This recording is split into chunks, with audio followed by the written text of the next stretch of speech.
Ya, jadi di masa dinasti Fatimiyah, gereja-gereja yang tadinya udah dirusak itu pada dibenerin lagi tuh. The ancient Egyptian civilization lasted for over 3,000 years. Baru di masa Raja Merneptah, istilah Farao tuh dipakai buat nyebut penguasa Mesir kuno. Kita bahas sejarah Mesir lagi kali ya. Dulu kan kita udah pernah bahas soal mitologi Mesir ya. Cerita soal Enea, cerita soal panteon dewa-dewinya Mesir kuno. Dan kalau ngomongin Mesir kuno, gue tuh dulunya tuh sempat bertanya-tanya. Kenapa ya Mesir yang dulunya peradaban pagan besar, dipimpin sama Fir'aun dan sering digambarin sebagai musuh Nabi, kok sekarang malah jadi salah satu negara Islam terbesar di dunia? Kenapa ya? Ya kan? Jadi gimana ceritanya nih sampai Islam bisa hadir menggantikan peradaban Mesir kuno? Gimana sebenarnya peralihan kebudayaan ini terjadi? Ya udah kalau gitu, ayo langsung aja kita bahas gimana Mesir bisa jadi negara Islam kayak sekarang di Learning by Googling. Oke, sebelum kita ngomongin perubahan yang terjadi di Mesir, dari yang awalnya nganut kepercayaan pagan, terus berubah jadi negara Islam, sebelum kita bahas itu, ada baiknya kita kenalan dulu nih sama peradaban Mesir kunonya. Soalnya ternyata jauh sebelum agama Islam muncul di sana pun, peradaban Mesir kuno tuh sebenarnya udah ngalamin banyak dinamika budaya loh. Udah banyak ngalamin perubahan kebudayaan, termasuk di dalamnya soal sistem kepercayaannya. Ya, kalau kita ngomongin Mesir kuno, periode awal yang bisa dibilang jadi titik awal peradaban ini lahir adalah waktu Raja Menes atau Raja Narmer menyatukan dua wilayah Mesir di tahun 3000 sebelum Masehi. Jadi kalau menurut Britannica, kebudayaan di lembah Sungai Nil di wilayah timur laut Afrika itu tuh mulai berkembang di milenium keempat sebelum Masehi. Tapi waktu itu Mesir tuh belum nyatu ya. Waktu itu Mesir tuh masih kepecah jadi dua bagian. Ada Mesir atas yang ada di selatan, di hulu Sungai Nil, sama Mesir bawah yang ada di utara, di hilir Sungai Nil. Dan perbedaan raja dari masing-masing wilayah Mesir ini bisa dilihat dari mahkotanya. Jadi kalau kita lihat, ini yang mahkota merah itu tuh dipakai sama penguasa Mesir bawah. Nah, yang putih itu dipakai sama penguasa Mesir atas. Nah, menariknya masih menurut Britannica, sebenarnya sangat mungkin orang pertama yang menyatukan dua wilayah Mesir ini tuh bukan Raja Menes. Tapi karena bukti tertulis yang paling tua yang ditemuin tuh nyebutnya Raja Menes, plus si Raja Menes juga tuh digambarin pakai mahkota dari wilayah atas dan bawah, ini jadi dianggap nunjukin kalau dia berkuasa dan jadi pelindung di dua wilayah Mesir. Jadi karena catatan paling tuanya tuh nyebutnya Raja Menes ini, nggak ada yang lebih tua dari itu, makanya jadinya periode Raja Menes ini tuh sampai sekarang dijadiin patokan dimulainya peradaban Mesir kuno. Seru nih. The city-states were divided into two regions and named according to the flow of the Nile. Upper Egypt in the south, which was upstream, and Lower Egypt in the north, which was downstream. Nah, selama lebih dari 3000 tahun sejak dinasti pertama muncul, peradaban Mesir kuno tuh udah berkali-kali ngalamin pergantian dinasti. Kalau menurut para ilmuwan, disebut seenggaknya Mesir kuno tuh udah ngalamin 30 pergantian dinasti. Atau ya, berarti ada 30 dinasti yang muncul selama Mesir kuno eksis. Tahu dari mana? Jumlah ini berdasarkan pada catatan yang dibikin sama Maneto, seorang sejarawan dan agamawan yang hidup di periode Ptolemai. Periode di mana Mesir dikuasain sama orang-orang Yunani di sekitar tahun 300 sebelum Masehi. Nah, 30 dinasti ini kemudian dibagi-bagi lagi ke beberapa periode perkembangan Mesir. Ini kita bahas per periodenya aja kali ya biar lebih jelas ya. Periode yang pertama tuh namanya periode dinasti awal. Periode awal bersatunya Mesir atas sama Mesir bawah. Nah, di masa ini pusat kekuatan utama Mesir tuh ada di kota Memphis di Mesir bawah. Dan yang harus kita tahu, proses penyatuan Mesir ini tuh berlangsung lama ya, hampir sepanjang dua dinasti pertama lah. Atau ya berarti dari tahun 3000 sebelum Masehi sampai tahun 2600-an sebelum Masehi. Hampir 400 tahun, jir. Nah, abis fix nyatu, Mesir kuno masuk deh tuh ke periode selanjutnya, ke periode Old Kingdom, periode kerajaan tua di dinasti ketiga. Dan di periode Old Kingdom inilah bangunan ikonik Mesir, piramid, mulai dibangun. Iya, jadi piramid-piramid yang selama ini kita tahu, itu tuh nggak dikembangin sama semua dinasti ya. Kalau menurut Ancient Egypt Online disebut, di periode pradinasti sama dinasti awal, raja dan bangsawan Mesir tuh dimakaminnya tuh masih di mastaba, masih di struktur dari batu atau bata yang bentuknya tuh ngotak gitu. Belum di piramid jadi mereka dimakaminnya. Baru kemudian di periode Old Kingdom, waktu Raja Djoser dari dinasti ketiga berkuasa, dia ngembangin bangunan piramid pertama yang disebut sebagai piramid Djoser. Tapi waktu itu pun piramid yang dibangun sama Raja Djoser tuh masih berundak-undak gitu ya, masih kayak tangga gitu, belum bentuk piramida yang sempurna. Baru waktu masuk ke dinasti keempat, raja pertama dinasti ini, Raja Sneferu, dia mulai tuh ngembangin piramid sempurna buat jadi makam penguasa Mesir. Dan itu pun nggak langsung jadi sempurna loh, ada ngalamin beberapa kali kegagalan dulu. Kayak misalnya kegagalannya tuh piramidnya bengkok lah, ya pokoknya banyak trial errornya lah. Tapi kebayang ya, piramid segede itu bengkok, ini benerinnya gimana ya? Dan setelah mereka berhasil nemuin resep piramid sempurna, piramid ini akhirnya jadi simbol kejayaan periode Old Kingdom. Kayak misalnya yang paling terkenal tuh kompleks piramid Giza yang berisi 3 piramida makamnya 3 raja dinasti keempat. Ada makamnya Raja Khufu, Raja Khafre, sama Raja Menkaure. Sama terus ada juga beberapa piramid lain yang lebih kecil yang ditambahin Sphinx. Jadi itu tuh, tren makamin raja di piramid tuh dimulainya di dinasti ketiga. Terus di dinasti keempat bentuk piramidnya mulai disempurnakan kan? Dan ya udah dari situ trennya begitu terus sampai akhirnya tren ngebangun piramid buat jadi makam raja ini mulai ditinggalkan di dinasti ke-6. Dan era Old Kingdom secara keseluruhan akhirnya kelar setelah dinasti ke-8 Mesir runtuh di tahun 2100-an sebelum Masehi. Dan setelah runtuhnya dinasti ke-8, Mesir sempat ngalamin perpecahan tuh, di mana wilayah utara sama selatan itu sempat dipimpin sama 2 penguasa berbeda. Nah, masa perpecahan ini tuh berlangsung selama 3 dinasti, dari dinasti ke-9 sampai dinasti ke-11. To prepare their journey into the afterlife, the rulers constructed elaborate tombs, including the Great Pyramids at Giza and underground mausoleums in the Valley of the Kings. Rulers filled their tombs with all the items they could need in the afterlife, including gold, jewelry, food, drink, and even pets. Terus di akhir tahun 2000-an sebelum Masehi, Mesir balik tuh ke masa kejayaannya di bawah dinasti ke-12. Nah, kalau menurut histori ekstra, raja pertama dinasti ke-12, Raja Mentuhotep II, dia tuh sempat ngelakuin perubahan yang cukup krusial di masa kepemimpinannya. Dia ngejadiin jabatan Raja Mesir sebagai pemimpin politik sekaligus pemimpin spiritual tertinggi di Mesir. Jadi mulai dituhankan nih Raja Mesir nih di sini nih. Dan di masa ini Mesir masuk tuh ke periode kerajaan pertengahan atau periode Middle Kingdom. Terus di masa ini juga ibu kota Mesir tuh dipindah dari Memphis dipindahin ke Itztawi. Dan era Middle Kingdom ini berakhir di tahun 1650-an sebelum Masehi. Setelah dinasti ke-14 Mesir berhasil dikalahin sama orang-orang Hyksos. Siapa tuh Hyksos? Orang-orang Hyksos atau yang kalau ditranslate berarti jadinya penguasa asing, ini adalah julukan buat orang-orang dari Asia Barat atau tepatnya orang-orang Levan, orang-orang Syam. Nah, orang-orang ini mereka datang tuh nyerang Mesir dan ngalahin Mesir. Nah, di periode ini karena Mesir kalah, akhirnya Mesir kepecah lagi tuh. Kepecah jadi 2 bagian lagi. Kepecah jadi Mesir Utara sama Mesir Selatan lagi. Buat wilayah utara itu jadi dikuasain sama orang-orang Hyksos, sekaligus jadi dinasti ke-15 dengan ibu kotanya Avaris. Sementara keturunan penguasa Mesir yang asli, mereka berkuasa di selatan yang berpusat di kota Thebes.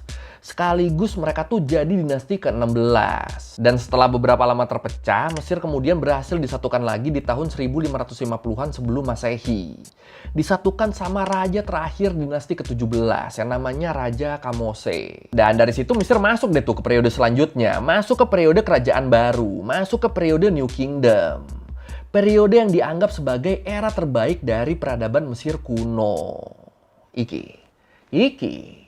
Dan di periode New Kingdom inilah, Farao atau Fir'aun itu mulai dipakai buat nyebut Raja Mesir. Ya, jadi kalau menurut Britannica, istilah Farao tuh berasal dari kata pera yang bisa diartikan sebagai rumah agung. Dan sesuai kayak artinya, awalnya kata ini tuh merujuk ke istana sebagai institusi kekuasaan tertinggi. Jadi bukan merujuk ke orangnya sebenarnya awalnya, bukan merujuk ke si rajanya. Baru di masa Raja Merneptah, istilah Farao tuh dipakai buat nyebut penguasa Mesir kuno. Dan beberapa sosok terkenal yang jadi penguasa baru di masa Raja Merneptah, istilah Farao tuh dipakai buat nyebut penguasa Mesir kuno. Persial yang namanya Akhenaten sampai Ramses II yang agung. Ya pokoknya periode New Kingdom ini tuh bener-bener jadi periode keemasannya Mesir kuno. Sampai akhirnya di sekitar tahun 1078 sebelum Masehi, setelah kematian Ramses XI dari dinasti ke-20, Dari situ Mesir perlahan ngalamin kemunduran tuh. Dari situ wilayah Mesir kepecah jadi utara sama selatan lagi, dan pendeta dewa Amun jadi penguasa di wilayah selatan. Bahkan di periode kemunduran ini, Mesir tuh beberapa kali sempat dikuasain sama peradaban lain juga loh. Kayak misalnya sempat dikuasain sama orang-orang Kus dari Nubia, wilayah yang sekarang jadi Sudan. Dan pas dikuasain sama Nubia ini, Raja Mesir tuh dijulukin sebagai The Black Pharaoh.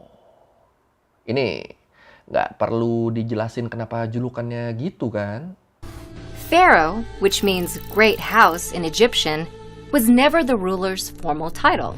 It only became synonymous with the ruling individual in modern times, thanks to its use in the Hebrew Bible. Dan akhirnya setelah pecah dan dikuasain sama penguasa asing selama kurang lebih 5 dinasti, Mesir kemudian berhasil bersatu lagi di bawah dinasti ke-26 yang kali ini ngejadiin kota Sais sebagai pusat pemerintahan. Kalau menurut Britannica, awalnya dinasti ke-26 ini bisa berhasil ngambil alih Mesir dari penguasa asing, itu tuh karena mereka dapat dukungan dari penguasa Assyria. Tapi karena terus Assyrianya sendiri ngalamin masalah internal, akhirnya mereka nggak bisa tuh mertahanin Mesir. Dan Mesir pun berhasil jadi wilayah independen lagi. Dan disinilah Mesir masuk ke periode akhir. Ke periode yang dimana kondisi Mesir tuh bisa dibilang nggak stabil lah. Nggak stabilnya gimana emang? Kita ambil contoh di tahun 404 sebelum Masehi misalnya. Waktu Mesir sempat dianeksasi sama kerajaan Persia. Ya walaupun dicaploknya nggak lama ya, cuma sekitar 5 tahunan. Tapi penguasa Mesir setelah aneksasi Persia tuh bisa dibilang udah lemah banget. Makanya kemudian Persia sempat ngambil alih Mesir lagi kan. Ngambil alih dari dinasti ke-30 Mesir. Dari dinasti terakhir Mesir di tahun 343 sebelum Masehi. Dan periode akhir Mesir kuno ini kemudian ditandai dengan penaklukan Mesir oleh Alexander Agung di tahun 332 sebelum Masehi. Terus disusul sama periode dinasti Ptolemaic tadi, dinasti penguasa Mesir dari Yunani tadi yang bertahan sampai tahun 30 Masehi. Dan setelah berakhirnya dinasti Ptolemaic, peradaban Mesir kuno juga bisa dibilang berakhir di sini. Kenapa? Kenapa berakhir? Soalnya dari tahun 30 Masehi itu, Mesir tuh cuma jadi provinsi dari kerajaan Roma. Dan karena jadi bagian dari Roma, agama Kristen waktu itu mulai dianut sama orang-orang Mesir. Bahkan agama Kristen tuh mulai ngegeser agama-agama sebelumnya loh, kayak ajaran pagan Kristen sama ajaran-ajaran Yunani. Terus waktu kerajaan Roma pecah di tahun 400-an Masehi, Mesir di situ jadi bagian dari kerajaan Romawi Timur atau yang dikenal dengan nama Bizantium. As with all great empires, ancient Egypt came to an end. It was eventually conquered after a series of invasions, including those by the Persian Empire in the 4th century BC and the Roman Empire around 30 BC. Nah, setelah jadi salah satu provinsinya kerajaan Roma selama kurang lebih 600-an tahun, di tahun 641 Masehi, Mesir berhasil diambil alih dari Bizantium oleh pemerintahan Islam di bawah Khulafaur Rasyidin. Mulai nih Islam masuk nih di sini nih.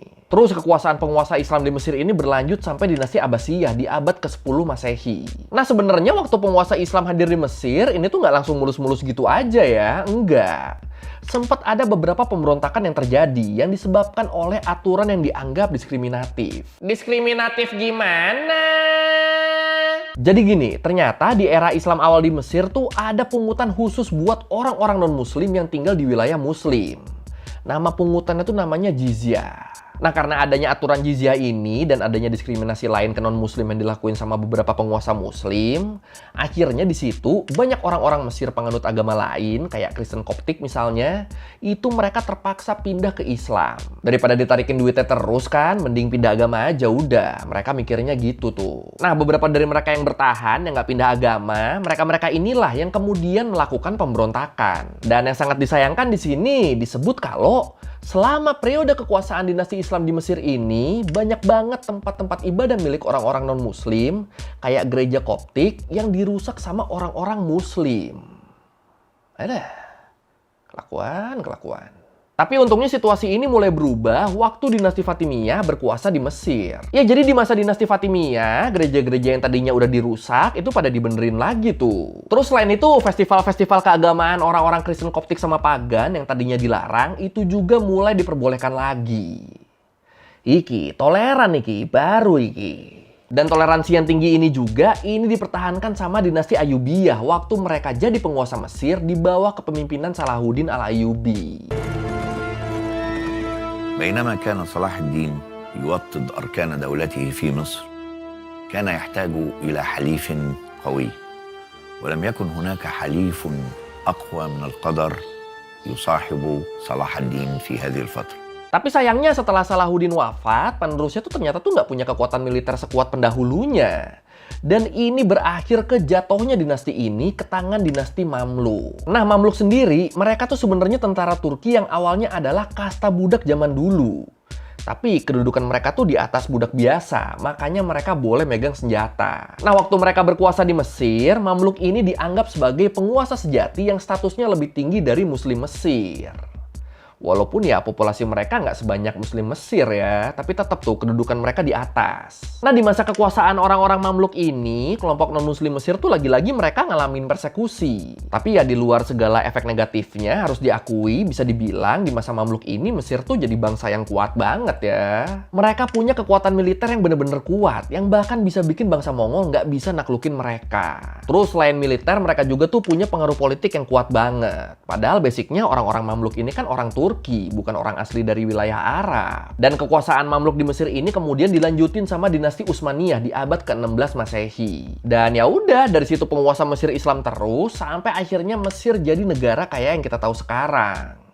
Jadi negara yang didominasi sama penganut agama Islam. Nah, kalau kita ngelihat sejarah panjangnya Mesir ini, dari era Mesir kuno sampai Mesir modern yang jadi negara Islam kayak sekarang, Mesir tuh kan ya emang udah berkali-kali ngalamin dinamika politik dan budaya ya. Ya lihat aja dari yang awalnya dua kerajaan kan, terus disatuin jadi satu peradaban besar, terus beberapa kali pecah lagi, terus disatuin lagi, terus dikuasain sama penguasa asing juga, sempat jadi provinsi dari kerajaan Roma juga, sampai akhirnya dikuasain sama dinasti-dinasti Islam. Nah ini kan gila kan dinamika politik dan budayanya kan, perubahan politik dan budayanya tuh kan wah, ya bisa dibilang cukup ekstrim lah ganti-gantinya lah. Dan ingat, walaupun dulunya ada penguasa Muslim Mesir yang ngelakuin persekusi, tapi ini nggak bisa dipukul rata ya. Nggak bisa lu simpulin semuanya begitu. Enggak, soalnya yang berlaku adil tuh banyak juga kan. Jadi ya udah tergantung personalnya aja, udah tergantung siapa yang mimpinnya aja. Ya sama kayak sekarang lah, yang suka nutup-nutupin gereja, yang suka ngelarang-larang orang agama lain ibadah, itu kan bukan semua muslim kayak gitu kan, cuma oknum tertentu aja kan. Jadi ya sama aja. Tapi kalau menurut lu apa nih yang kemudian bikin Islam jadi bisa diterima di Mesir sampai akhirnya jadi agama utama kayak sekarang? Kira-kira apa nih? Silakan komen. The ancient Egyptian civilization lasted for over 3,000 years and became one of the most powerful and iconic civilizations in history. Oke, sekian Lerba Googling kali ini tentang gimana Mesir kuno berubah jadi negara Islam. Dan ternyata prosesnya sangat panjang ya. Sampai dari tahun berapa tadi? Dari tahun 3000 sebelum Masehi kan hitungannya kan. Awalnya kan mereka berubah-ubah terus sampai akhirnya Islam masuk tuh. Ya kalau lu mau revisi kayak gue ada salah, atau lu mau nanya, atau nambahin nggak di video, bisa tulis di komen. Kita diskusi kayak biasa. Sekali lagi thank you, nonton jangan lupa like, comment, subscribe. Bye.